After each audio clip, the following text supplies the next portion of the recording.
In the last video, we discussed neoliberalism's role in deepening global inequality, declining opportunity, and the resulting recent rebirth of the ghost of economic nationalism. Before we can assess progressive internationalism as an alternative, we must first understand how neoliberalism was capable of flourishing for so long and how it all came undone. So let's take a brief look at how it all began.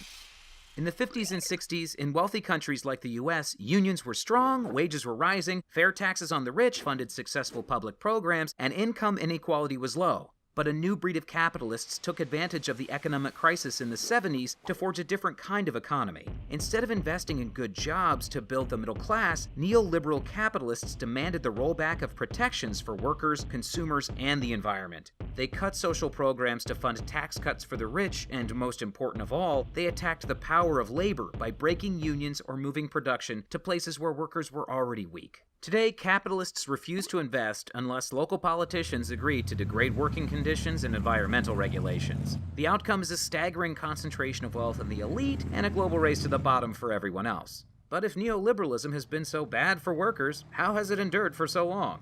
For a while, neoliberalism created enough opportunities to avoid mass resistance. Although poor countries were often devastated by economic crisis and free market reforms imposed by the IMF, the growth of global production chains also created new jobs in poor countries where working for a poverty wage was often better than nothing. Meanwhile, in rich countries, though deindustrialization destroyed many lives, globalization also created many new opportunities in finance, higher education, science research, computing, and entertainment. But this white-collar growth was not enough to compensate for the decimation of the middle class. Economic growth relied more than ever upon the endless expansion of consumer demand, yet corporate profits depended on suppressing wages. Sweatshops, of course, paid next to nothing, but now even consumers in rich countries couldn't buy enough to fuel growth. So the paradox of the neoliberal model began to emerge.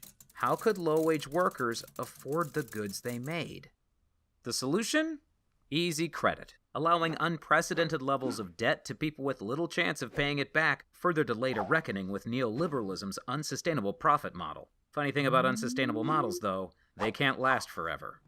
Before the calamities of Trump and Brexit in 2016, there were decades of red flags, a series of economic crises in rich and poor countries alike, suggesting global neoliberalism was deeply flawed. But it was the financial crisis of 2008 that most clearly showed how growth based on credit bubbles is unsustainable. The mountains of debt came crashing back to earth. But the neoliberal state leapt into action. The banks were bailed out, and the Federal Reserve began a years-long, unprecedented intervention in the economy, vainly hoping to revive growth by unnatural means. The rest of the world's major central banks followed suit, and, at least according to politicians and traditional press, the danger seemed to have passed. Yet every economic indicator demonstrated over and over again that the neoliberal economy had not been restored to health. The quality of global growth was lackluster and frighteningly dependent on speculative investments that only created paper wealth rather than from a more developed economy. The benefits went overwhelmingly to speculators, elites with enough capital to gamble on the stock market. In wealthy countries, wages were flat and work became even more insecure with the rise of no-benefit contract jobs working at companies like Uber. Deprived of steady work and quality wages, these workers became increasingly disillusioned. Right-wing economic nationalists capitalized on this crisis in many wealthy countries with similar arguments: xenophobic scapegoating, fear-mongering, and hollow promises. By contrast, establishment parties in wealthy countries ignored the rising discontent, defending the discredited status quo rather than offering a vision of an inclusive economy that can speak to disillusioned workers. By clinging to a dying status quo politics, establishment parties are not only leaving a space for far-right growth, they're also squandering a once-in-a-century opportunity to make sweeping progressive changes. Whereas during the 80s and 90s, systematic change was very difficult to imagine, today economic dysfunction presents us with a rare opportunity to propose fundamental changes to how our society is structured. In the US and many other countries, polls show large majorities ready to endorse progressive platforms.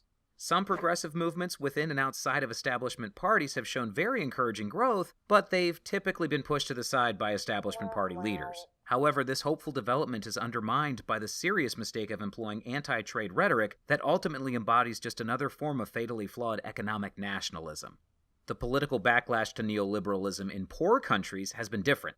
Political leaders too handcuffed to foreign capital to make progressive demands of it have been unable to develop viable political alternatives. And as nationalist rhetoric in rich countries gains global attention, in poor countries, it validates isolationist arguments and increasingly inspires reactive nationalist rhetoric. Is economic nationalism the best we can do? Even if it could work, does it represent our core values as human beings? Do workers in rich and poor countries have to fight each other for the scraps?